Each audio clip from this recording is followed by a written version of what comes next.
Welcome back to Proxhammer, everybody, and today we're going to be talking about how to fight orcs as Craftworld Eldar. So this is a video I've actually been putting off for a little bit because, to be honest with you, orcs isn't one of my main armies that I typically go against in my local gaming group. We have one player who plays orcs, and he honestly doesn't play them all that often. So as a result, I don't have a vast experience level against fighting orcs in 9th edition. However, from what I've seen from the Orc army and what it's capable of in 9th edition, I can tell you that a lot of the same things that they were good against in past editions are things that they are good against now. And a lot of the same playstyles that they have utilized in the past are, again, playstyles they utilize in 9th edition. And for those of you who are new players and are struggling against orcs, don't worry. Experienced Eldar players struggle against orcs too. They're actually a very tough army to deal with in the hands of a good player. And that's basically because orcs are very good at overwhelming certain parts of the battlefield and cutting off your army from its supporting elements, which is something we're going to talk about in this video on basically how to prevent that from happening in your games. So without further ado, let us go ahead and look at how to smoke the green tide. Quick overview first though of the video today. We're going to be taking a look at the Orc army-wide special rules and custom traits. We're going to be doing an overview of the most common Orc units and their counters. And then lastly, I'm going to tell you guys and let you guys in on some tips and tricks on how to overcome the Orc Wah. So jumping right into it, their most well-known special rule is Call de Wah. So basically what this does is it allows most Orc units, core units, and characters to charge after advancing in the first turn. But it also gives the army benefits as well. Every single unit in the army can add 1 to its strength and attacks characteristic. And also all Orc models from your army get a 5+ invulnerable save. That is every single model in the army. And usually the Wah is called during a turn where the orcs are going to be most vulnerable. So during turns 2 or maybe even turn 3, they're going to call their Wah. So that means their whole army is going to get a bunch of extra attacks, a bunch of extra strength, and more durability with the 5+ invulnerable save. On top of that, they're also going to be able to declare a charge even after they advanced, which is extremely powerful. This is one of the most powerful abilities in the game as far as army-wide special rules go. And this can throw a lot of players off. So you do have to be careful about this, and you do have to be aware that your opponent is usually going to call the Wah during turn 2. I would plan for that, and if they don't, then definitely during turn 3. It also has a stage 2. So in stage 2, it just kind of is a lingering effect. It gives the strength and attack still, and it gives less of an invul save. It only gives a 6+ invulnerable save. And core units and characters lose the ability to advance and charge. So at that point, they're probably stuck into you when they declare their Wah anyway. So losing this doesn't really mean that much in the wide scope of things after they've declared the Wah, but they do end up losing that during stage 2. They also have the Ramshackle special rule on a lot of their vehicles. Now, Ramshackle may seem like a really big deal, and it is to weapons like shuriken cannons and star cannons and things like that, but to our regular anti-tank, it really doesn't mean anything. So basically what this does is attacks that are made at less than strength 8 versus vehicles are at -1 damage. So it's kind of like a lesser Wraithbone form, if you think about it like that. And in all honesty, I really have to say this does not come into play that many times when I play against orcs. I think I've had about 5 or 6 games against orcs in 9th edition, which isn't a terrible amount of games, to be honest. But, you know, Ramshackle was never really a big issue for my particular army because I always make sure I have dedicated anti-tank built into my list. It also won't help against damage 1 weapons because it is to a minimum of 1 damage. So if you're running a Hail of Doom list and you're running a bunch of Dire Avengers and a bunch of Windrider jet bikes with shuriken catapults, Ramshackle is not going to affect your shots whatsoever. You're still going to be able to get those shots off at peak efficiency. So although this looks really powerful, it's really not, because Strength 8 is most of our anti-tank weapons, right? Bright Lances, Fire Dragons, Fire Prisms, D-Cannons, they're all well over Strength 8 or Strength 8. The next army-wide special rule is Mob Rule. So while this unit is within 6 inches of a friendly clan mob unit that is not under half strength, this is never considered to be under half strength. So this does not really mean that they get a huge leadership buff or anything like that. This just means that they don't suffer the penalty for being under half strength when taking morale checks. So instead of getting that -1 for being under half strength to see if models run or stay, they don't suffer the -1. This is kind of a weak rule, and I'll tell you why. Most orc armies, if they're being run in big hordes like that, are still going to be suffering from leadership penalties anyway. Furthermore, a little word to the wise, you should never rely on leadership to destroy the orc army. It just doesn't work like that. And in general, the game just doesn't work like that unless you have some sort of gimmick where you're, making units take morale check after morale check because you have certain items or leadership debuffs or something like that. You really shouldn't have to worry about, trying to defeat the orcs with leadership. It's just not going to happen. And most orc players won't take their units in big blobs of 20 anyway. It's just not a very efficient way to run them, though you'll usually see them in units of 10. So it doesn't come into play that much. And honestly, when it does come into play, it's not that big of a bonus.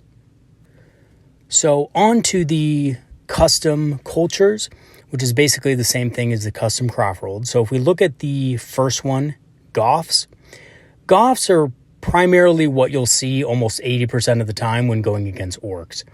And the reason being is because it just gives them all a massive damage boost to melee pretty much army-wide. So each time a model with this culture makes a melee attack, an unmodified hit roll of a 6 scores an additional hit, and each time they make a melee attack, if that model made a charge move or performed a heroic intervention, you add 1 to the strength characteristic of that attack. So they get exploding 6s, they get +1 to strength on charge. Even the Warlord trait gives more damage, right? It just gives the Warlord an additional attack, and it gives them additional armor penetration on those attacks. As for the stratagem for the Goths, it's pretty much just more damage until the end of the phase. Each time a model in that unit makes an attack, it scores an additional hit on an unmodified hit roll of a 5+ instead of the 6. So basically more exploding 6s. And the relic, the Iron Gob, does, well, you guessed it, more damage, right? Roll a d6 on a 2+, an enemy unit within engagement range suffers d3 mortal wounds. And basically, because orcs are just great at melee anyway, anything that makes them better at it is going to be extremely popular. Hence why most orc players choose Goths. However, as an Eldar player, this is great because pretty much any orc unit that hits one of our units, aside from Wraithguard and Wraithblades, is going to kill that unit on charge anyway, regardless of whether or not they're getting +1 strength, exploding 6s, all of that stuff. Quite frankly, we don't give a damn because any other unit would have killed us anyway without the buffs. So, to be honest with you, yeah, Goths, very strong. You'll probably face these guys more often than not, but they're not particularly more effective against Eldar than any other orcs. However, this changes a little bit when we consider the next culture, the Evil Sons. So the Evil Sons basically makes everything in the army faster. It's kind of like Children of the Open Skies, gives every infantry model +1 to movement. If it's a Speed Freaks unit, then they get +2 instead. It also adds 1 to advance rolls made by units with this culture. That's all advance rolls, which is pretty good. So this is giving units like Warbikers +3 inches of movement in their turn, and if it's a WA turn, they can also advance in charge, which is pretty insane, right? Especially with the relic that I'm going to show you guys in a second. Or excuse me, not relic, Warlord trait. In addition, models in the Evil Sons do not incur the penalty to their hit rolls for firing assault weapons in the same turn in which they advanced. This isn't actually it sounds really good, right? It sounds basically like Eldar, the first part of our battle focus, but it's not really that great with Orks because they don't have a lot of assault weapons. They do have assault weapons, but they're just few and far between. And a vast majority of the time, Ork armies are going to be focusing on melee, so you're not really going to have to worry about assault weapons too much. As for their Warlord trait, Faster Than Use, in your command phase, you basically pick an Evil Sun's core unit within 6, and that unit is eligible to declare a charge, even if they advanced or fell back this turn. So it's basically an advance and charge outside of a turn in which they declare a wall, which is pretty useful to have in your back pocket. And honestly, it can catch a lot of people unaware. You do have to be aware of this, that after they declare their wall turn, if they do or are running Evil Suns, they are going to have this Warlord trait. It's very powerful, especially on a unit like War Bikers or something like that, where they can just jump them up.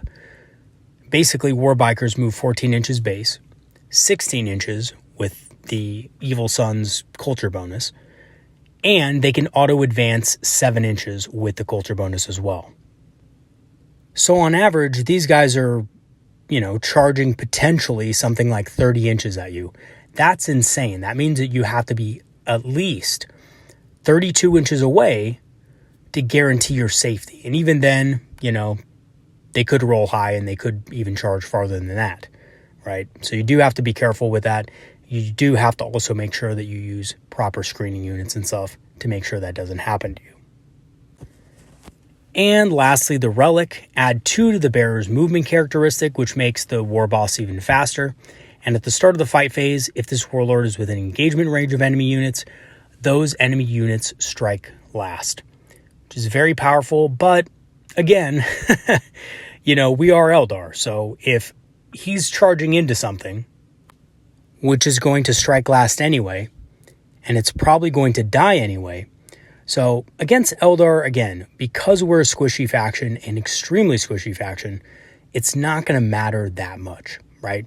Unless you're going against something like the Avatar of Cain, or you're going against something really big, it's not going to matter. Or we're just going to get wound capped. So if it's a Phoenix Lord, for example, and the war boss charges in, you're just going to get wound capped, and then our Phoenix Lord's going to turn around and pop them. Right, so it's not really that big of a deal, but it is a good relic to have in general against other armies and against certain units in the Eldar roster. And then lastly, we have the Death Skulls. So the Death Skulls get a free reroll per unit and a 5+ ignores mortal wounds army-wide, which is pretty powerful. They also get objective secured for all infantry units in their list, which is always important. And it's always something that you do have to factor in, right? So if you have knobs, for example, your opponent has mega knobs, those are going to have objective secured, which is really powerful, right? Having a strong unit like that with objective secured is a good ability.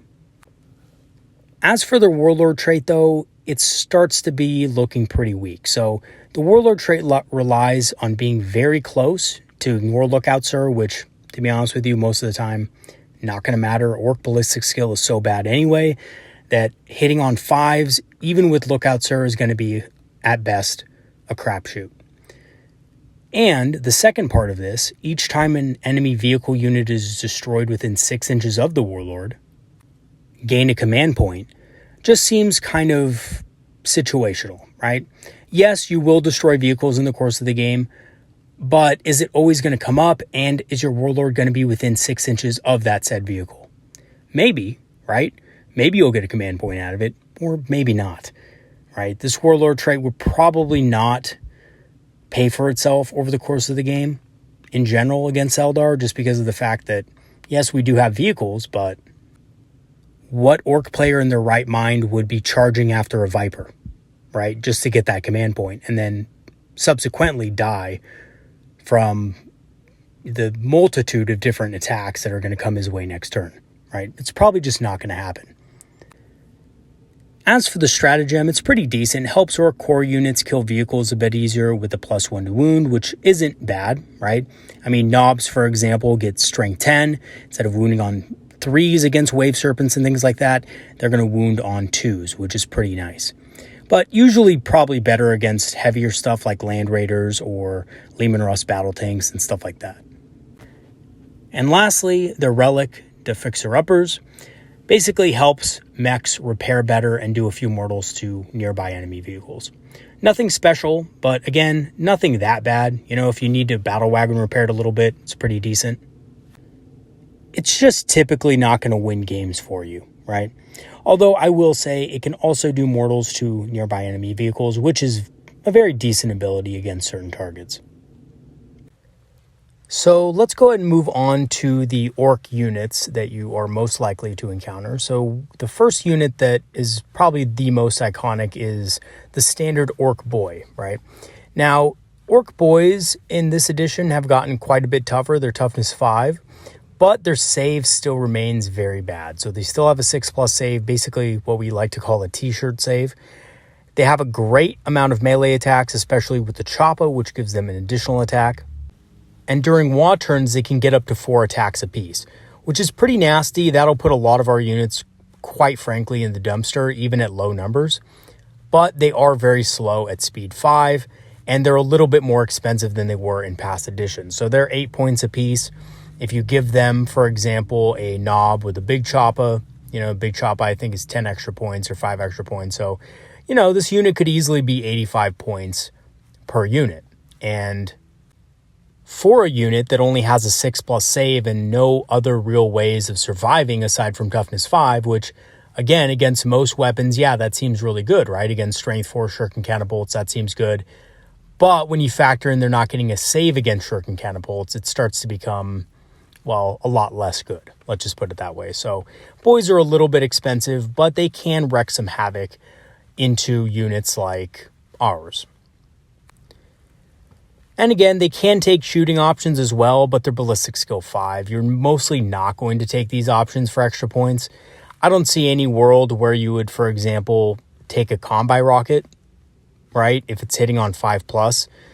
Big shooter is okay, but again, you're sacrificing the extra attack from the choppa if you do that. And 5 shots does sound pretty decent, but it's at 0 AP. So again, not the greatest. However, special shout out to the Scorcha. The Scorcha is fantastic in my opinion for orcs because you basically auto hit, so it negates the ballistic skill, and it has AP. It has AP -1. So Assault D6, yeah, you could do bad on it, but I always think the Scorcha is worth taking personally. It doubles as a shooter, but you're never going to use the shooter really, so you're always going to be going for the Scorcha if possible. However, here's the cool thing about the Combi Scorcha is that you can actually select both to shoot with at -1 to hit. So again, the Scorcha is going to auto hit anyway. The only thing that's going to affect is the shooter part of it. Probably just do that, I mean, you're going to hit on 6s, but you might as well. It's one of those things. The other weapons, though, the regular shooter, rocket launcher, you're probably not going to use on regular orc boys.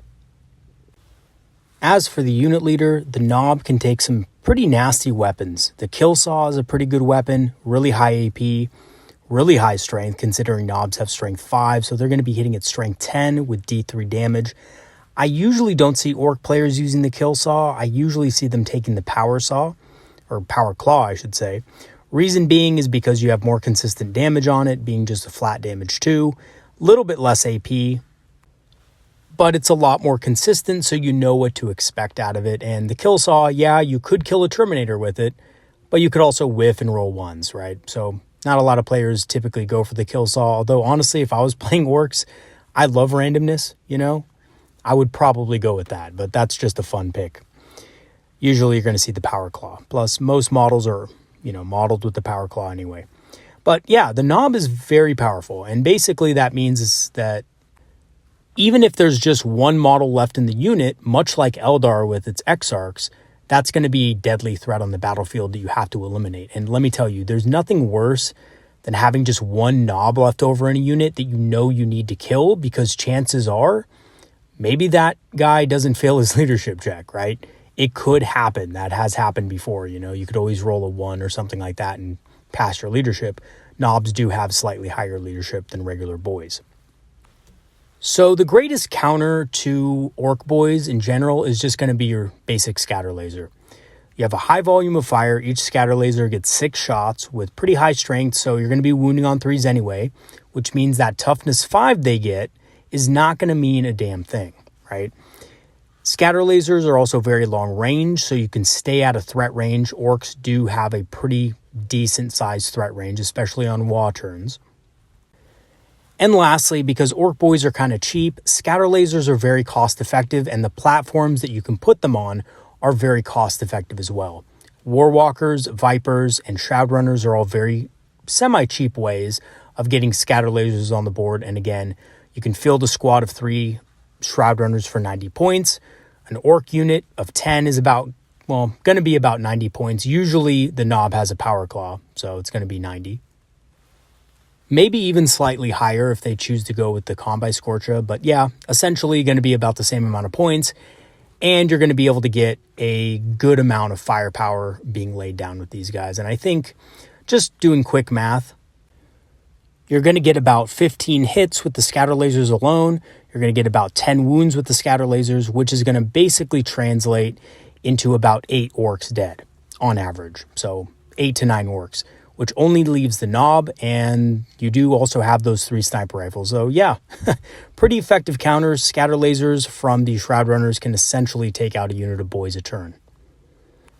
So let's move on to their bigger cousins, the Nobs. So the Nobs are very strong and have a better save than the boys, which already makes them a little bit more problematic because now scatter lasers aren't quite as effective, right? Scatter lasers are extremely effective against boys because they have a paper thin armor save, a t-shirt save, and Nobs do not. They have the Ard armor, so they have a little bit more of an armor save.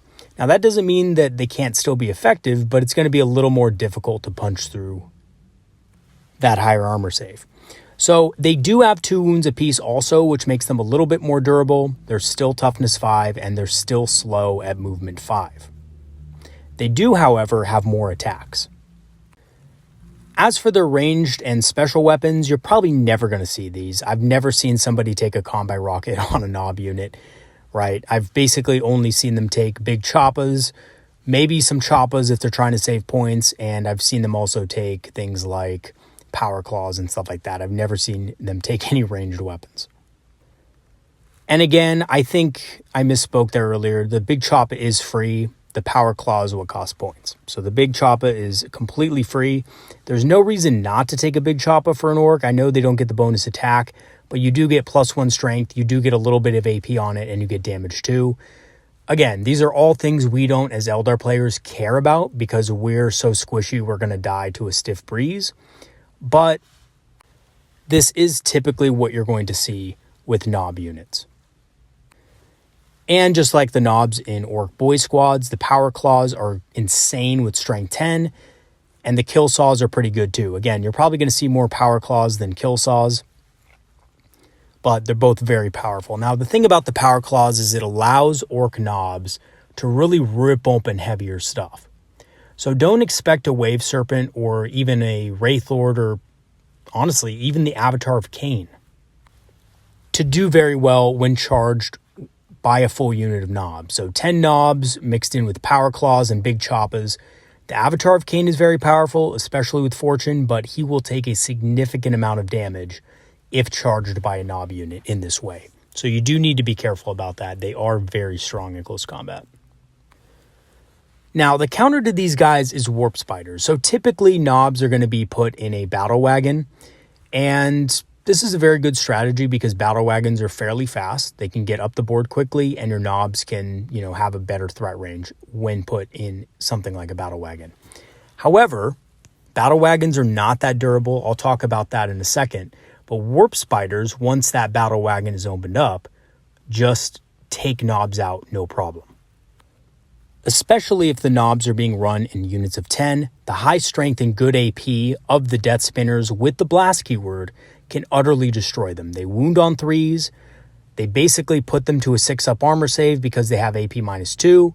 If you throw Jinx in the bunch, that's going to be no armor save. And they can battle focus 2d6 back and have flicker jump. So this is one of the few units that can actually evade most Ork units on foot, even during WoW turns.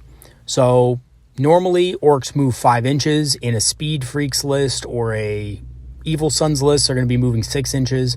They advance d6, so, maybe they get a 4 on advance, and they charge 2d6. A 17-inch threat range is not going to be able to catch a unit of Warp Spiders that is able to battle focus 2d6 and flicker jump on top of that.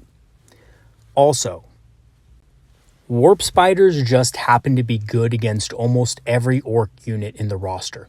Even against things like War Bikes, with the ability to use Web of Deceit and Spider's Lair, they're both extremely effective at preventing charges and threats from Orc units. Of course, Web of Deceit is basically Sky Leap. You can go wherever you want on the board.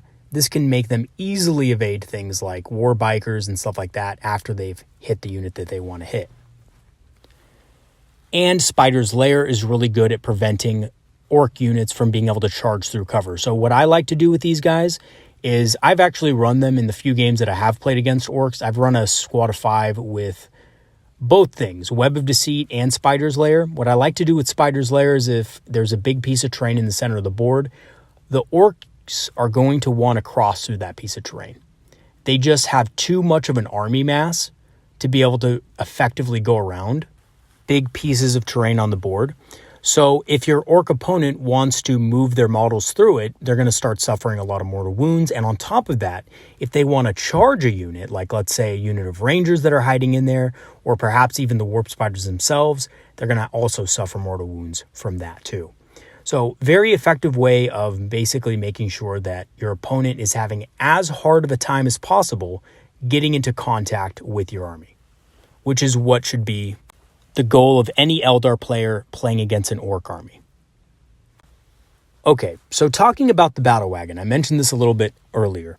The Battle Wagon is actually a very cost-effective transport that's mildly tough to take out for most armies, right? It has a higher number of wounds than normal stuff, so Leman Russ Battle Tank has 13 wounds. This thing has 16, right? The downside of this is that its toughness is lower, and it has an average save of 3+. However, it is pretty fast at 12 inches for its size. As far as its ranged weapons go, they're fairly non-threatening. They don't hit on a very good ballistic skill 5+. Orc players are mostly going to be trying to get this thing into close combat with a death roller, and I'll talk about that in a second. But yeah, it doesn't do much. You'll probably see this advancing more often than not and trying to get into a better position rather than shoot. However, its weapons don't do nothing. Right? The cannon is pretty decent at taking out a few models here and there. Maybe if you're lucky, you'll be able to take out something big with it. The kill cannon is, it's okay. It kind of combines the cannon's frag and shell versions into one. It's 15 extra points though. To be honest with you, most Orc players are not going to want to pay that extra points for that, but it is decent. Now, really when you get into talking about the Battle Wagon, it's all about the Def Rolla. So this has been the case for many, many editions. The Def Rolla is a Orc favorite. It basically turns this thing into a combat supremo, being able to hit on 2+ in combat with an increased strength, AP, and damage. And if you just look at this thing will be hitting at pretty much strength 10 on Wa turns. So, +1 strength for the Wa, +1 strength for the Death Rolla at, strength 10, AP -2, damage 2, with 2+ to hit. That's pretty insane for a vehicle. Now, as far as its attacks go, it also has a good number of attacks. And 6 attacks is nothing to scoff at. And yes, you could bracket it, and if you bracket it, it does have significantly less attacks. But it's still pretty good, and the Def Rolla is always going to be able to hit on a 2+, right? Treat the bearer as having a weapon skill characteristic of 2+, which means that bracketing it will not affect its ability to hit, although it will affect its attacks. It can also be given a piece of war gear to make it not have open topped and give it +1 toughness. I don't see any reason why an Orc player would want to keep it open topped. It just makes it, your Orcs able to shoot out of it. It's not that big of a deal, especially if you're advancing. I would probably always go with the +1 toughness to make it toughness 8. That's a huge swing as far as the toughness to strength matchup goes. So you're probably going to see most Orc players bring the Ard case with them. There's also some custom jobs that they can give these vehicles, and typically you're going to see the custom job put on the Battle Wagon. It's just a necessity, right? Now, the squig hide tires make it a little bit faster, adds 1 to the movement characteristic of the model, which is pretty good. And each time the model advances, you add an additional 2 to this model's move characteristic. Again, in Evil Sons, this thing can move really fast, almost as fast as a wave serpent can move. So the battle wagon is pretty much a priority if you can draw a line of sight to it with anti-tank weaponry like bright lances, or you can draw a line of sight to it with, fire prisms or fire dragons or anything like that, or even D cannons are in range, which they should be because this thing will be advancing into your territory. I consider and recommend that you blow it out of the water as soon as possible. Now, they do also have another custom job to give it a 5+ invulnerable save, which is also pretty good, right? 5+ invul is nothing to laugh at, but again, it's not going to save this thing from things like D cannons. And yeah, bright lances it'll help against. But there's enough anti-tank weaponry, and I think we have enough specialists in our army to be able to deal with this effectively so that it doesn't matter as much. So my favorite counter to battle wagons is D cannons. The reason why is because they have a really high strength. They don't really care about its extra toughness. They have a really good AP value, so you're not going to get a armor save against it. And they have really high damage. And here's the other thing that I like about it. It ignores line of sight. And range isn't so much of an issue against orcs because they want to get into combat with their vehicles anyway. So most likely you will be in range with these things, and these D cannons will rip apart that tin can like no other. Bright lances and fire dragons are also pretty effective against orc vehicles in general. And I actually do like fire prisms for that as well, but fire prisms are a lot more expensive than the battle wagons, so we'll often be trading down, even if they are able to kill one. Most of the time, fire prisms are just going to be really expensive. But I do like fire prisms in this matchup, especially since, to be honest with you, if they're not able to get into combat with the fire prisms, it's going to be hard for orc players to successfully kill a fire prism at range, especially if you're using things like fire and fade and vectored engines. And next up is the truck. So the truck is the little cousin of the battle wagon. It's basically an orc transport. It's a fairly light tank, has 10 wounds and a 4+ save, so really not as tough as the battle wagon. Toughness 6 and has a 12-inch movement. So still kind of slow compared to the battle wagon. I mean, the battle wagon is still 12, but it's much bigger. So the truck doesn't quite move that fast for its size. Its melee weapons aren't bad either, but the low amount of attacks and weapon skill make it really hard to be truly effective in melee. And again, it does hit on 5s, but you're not getting many attacks with this thing. You're only getting 3 attacks with it. So yeah, you could probably spend the 5 points for a wrecking ball or grabbing claw, but it's just not going to do as much as a battle wagon would in close combat.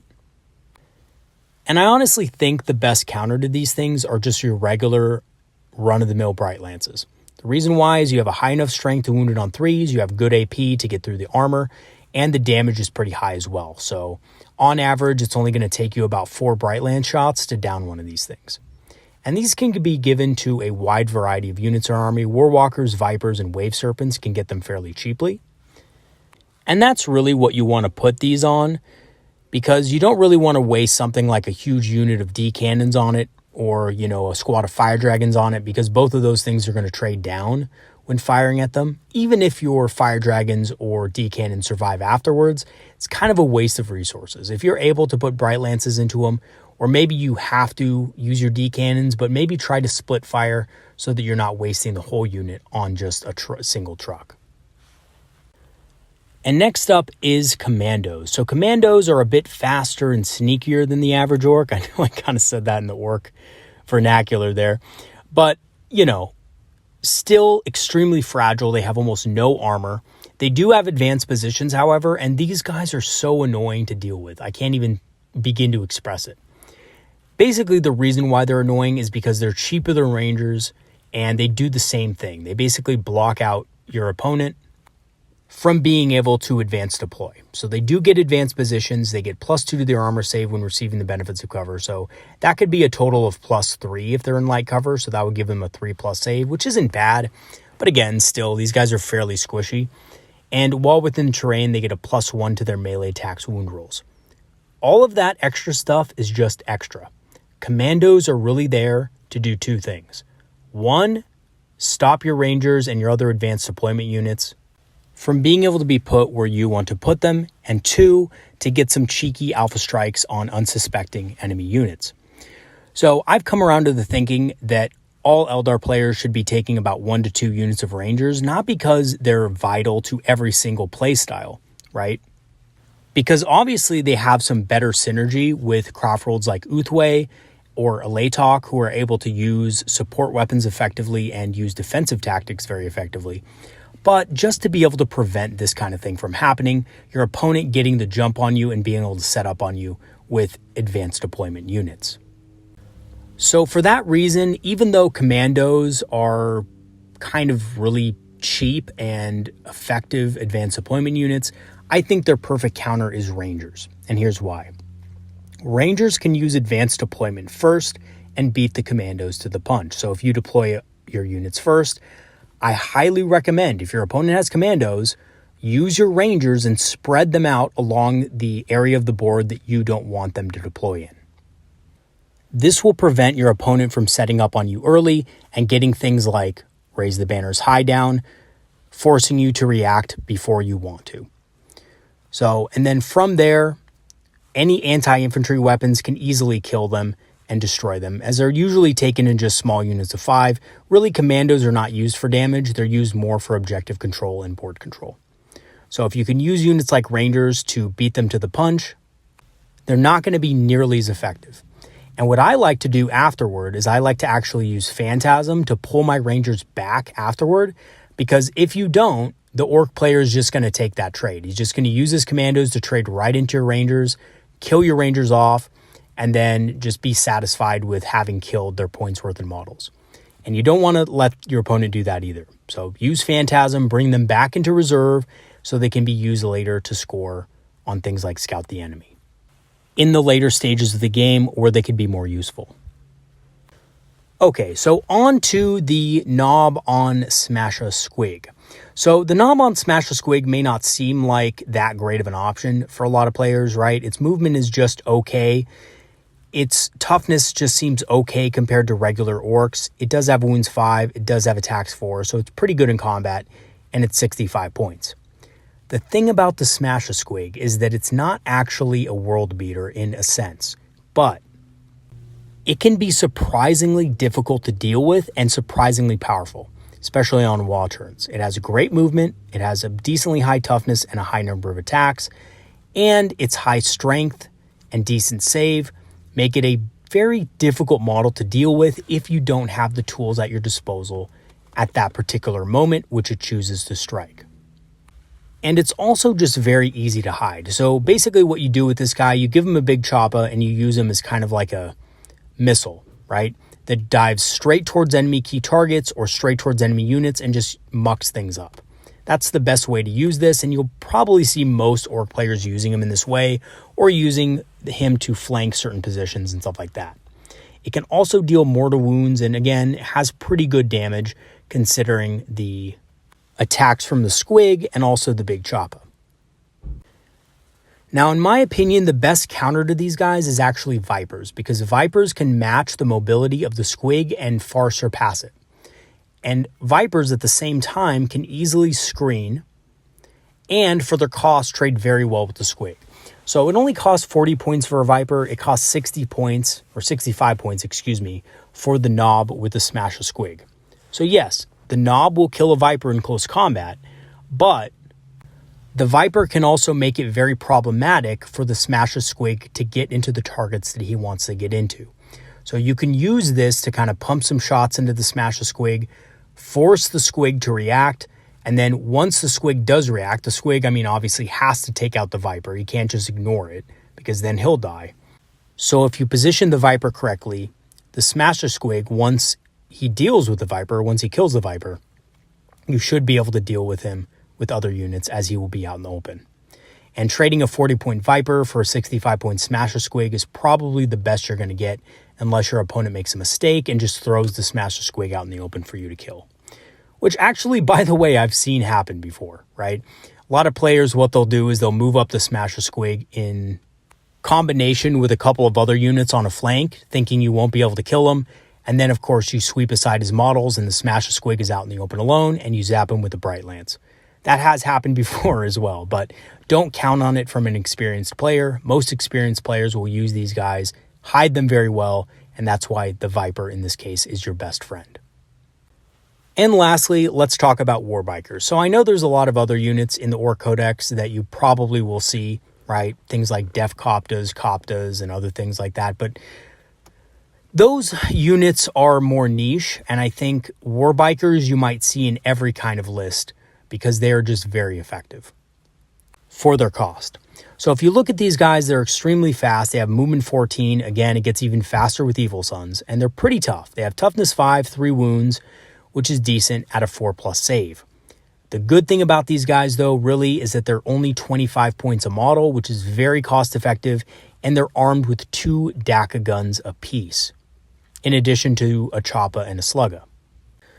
So, basically, these guys get 10 shots apiece while within half range. And even with Ballistic Skill 5+, that's really good. So if you have a squad of 10 of these guys, or excuse me, even a squad of 5, you're getting 50 shots hitting on 5+. Again, it doesn't sound that good because they hit on 5+, but if you're throwing 50 dice, that's pretty insane, right?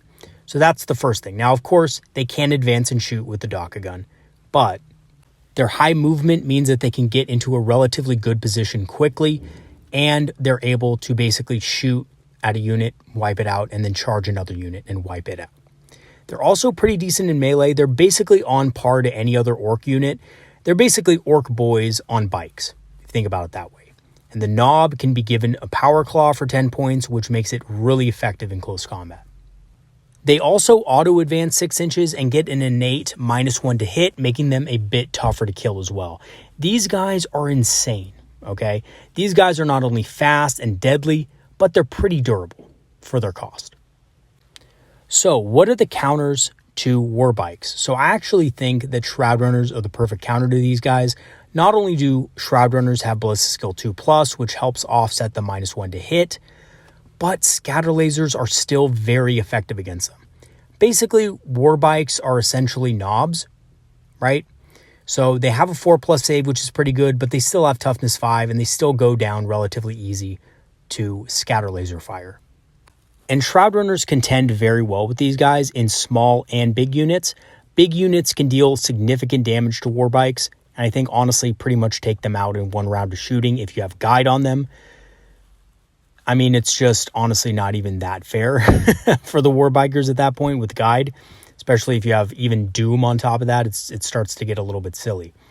But they're also good in units of 3 for screening out and trading with the Warbikers because their scatter lasers do pretty significant damage. They do have the Ranger long rifles, but they also have the wire weave grenades to be able to slow the Warbikes down and deal mortal wounds to them at the same time.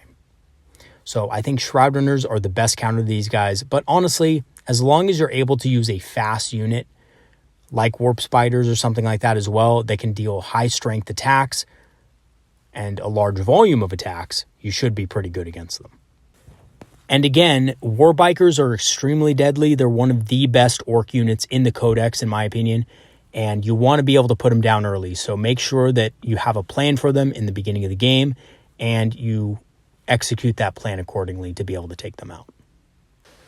So here are some of my tips and tricks to overcome the Ork Wall, because the Orks can be a little bit tricky to fight against, especially if you're a newer Craftworld Eldar player or a Craftworld Eldar player who really doesn't have that much experience against Orks.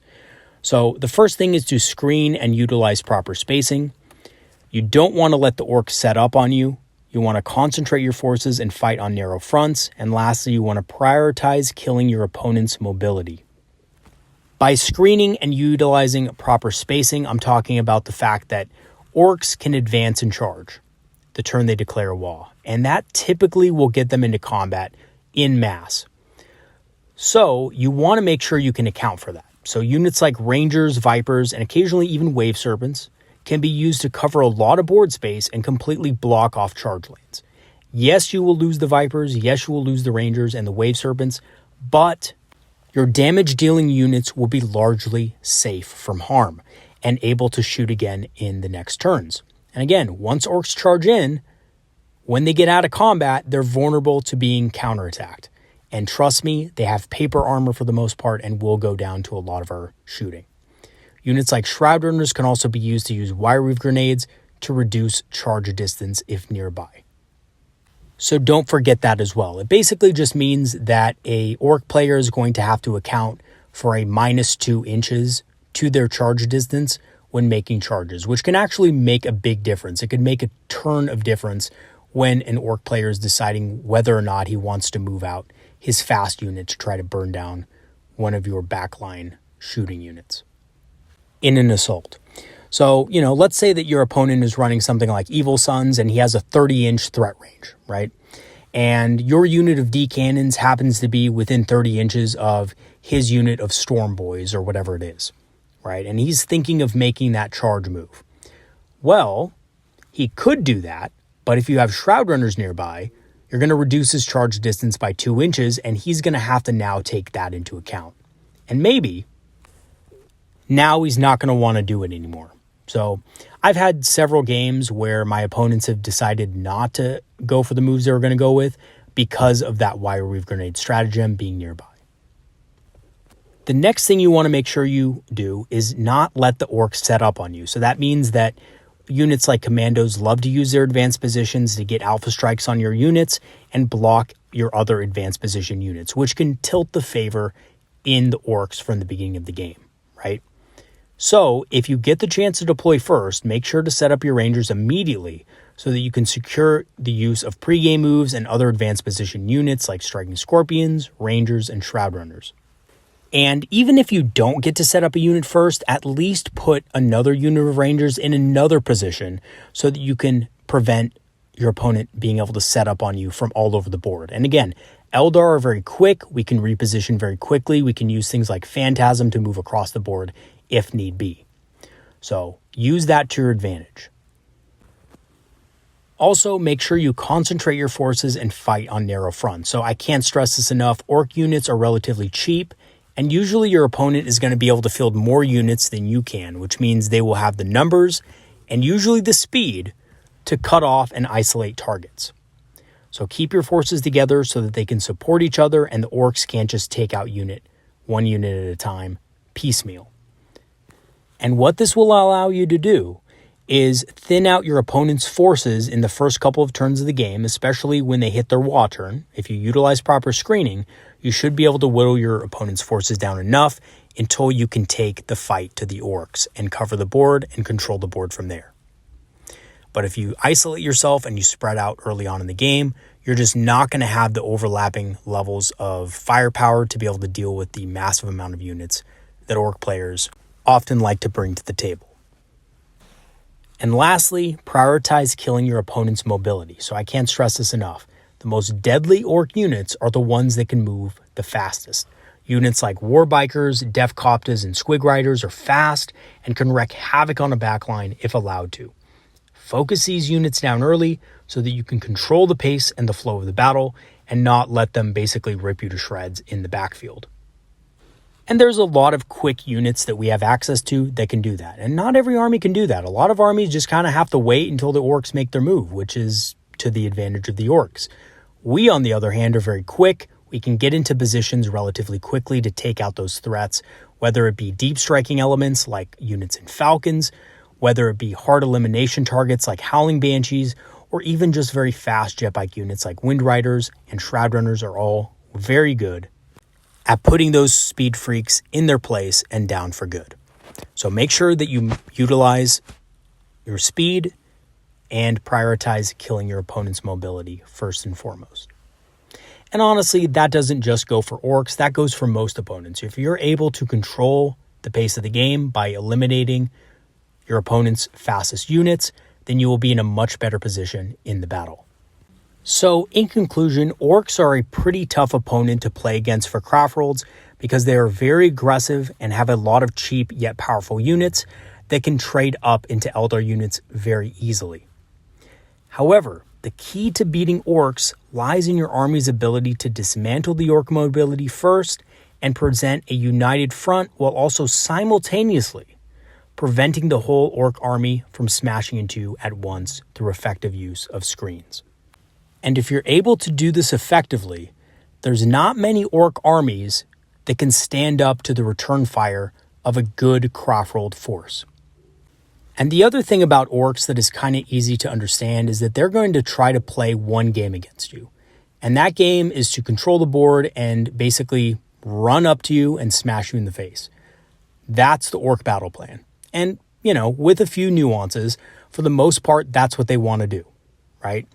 So if they're successful in doing that, it's going to be very hard for you to be able to beat them. That's just the facts, right? They get 3, 4, 5 units into you at once, or if they're able to slip by you with a very fast and powerful unit like war bikers, they're going to do a lot of damage and they're probably going to win the game. But if you're able to prevent these things, there's not much an orc player can do to control the board from there and win the battle. There's just not. Orcs don't have a lot of ways of coming back from a game that they're being bullied in. And that's typical of a lot of factions. That's typical of Eldar too, right? If we fall behind early and we fall behind hard, we do very poorly. Same thing with orcs. The reason being is orcs are fairly squishy and they basically have one battle plan. And if that battle plan doesn't work out, then they start to lose very hard. But it's getting over that hump that's the hard part. And again, if your opponent is an experienced orc player, he'll be able to basically find a lot of ways to get around your defenses. So do be careful about that. And again, orcs is one of those armies. It is fun to play against them, I have to say. Even though they are pretty powerful and can be very effective, it is just fun to play against orcs. It's fun to kill them. It's fun to see what their rules do because they're fucking crazy sometimes. And yeah, I hope this guide helped you guys kind of learn how to fight orcs a little bit more. Again, I've only gotten about 5 or 6 games against orcs this edition, but orcs have kind of played the same for a while, to be honest with you, and any orc player will basically tell you the same thing. They've played the same for a long time, and they're just, honestly, a really decent army in 9th edition at this current point in the game. And a solid match for Craftworld Eldar. All right, everybody, that is going to be it for today's video. I will see you guys next time. Leave a comment in the comment section if you have any experiences with orcs that you want to share, or you have any general questions about orcs, what to do against this unit, or what to do against this situation, etc.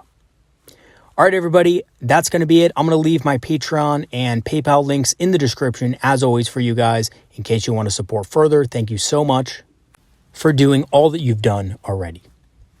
All right, everybody, peace out. See you guys next time, and have a good one. See you later, everybody.